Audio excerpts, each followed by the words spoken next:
Культурная жизнь и спорт среди молодежи в Аллаиховском Улусе набирают обороты. В поселке Чакурдах в рамках национального праздника «Встречи солнца» прошли спортивные соревнования «Игры предков». Репортаж Саргаланы Амоновой.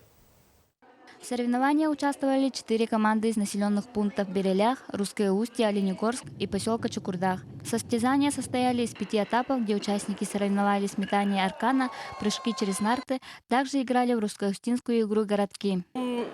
На мой взгляд, мне показали, что метание аркана самый трудный был для нас этап. Городки как вам было? Ну, это наши игры, поэтому городки, поэтому нам как-то не очень-то было, да, тяжело в городках.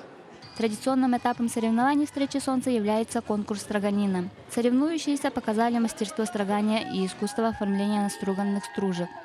После конкурса всех гостей и болельщиков угостили вкусной строганиной. Хорошо, что вообще такие соревнования проводят, да, народов севера.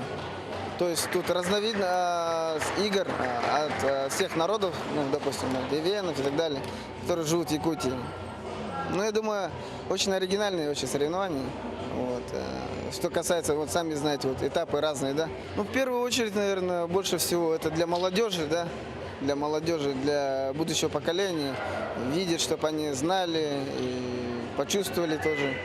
По итогам соревнований выиграла команда поселка Чакурдах. Второе место – команда из села Русское Устье. И третье почетное место заняла команда села Оленегорск. Целями и задачами соревнований является привлечение и приобщение населения к занятиям по национальным видам спорта, умение работать в команде, агитация и пропаганда здорового образа жизни. Саргалана Амонова, Владимир Копырин, НВК Саха, Аллаиховский Улус.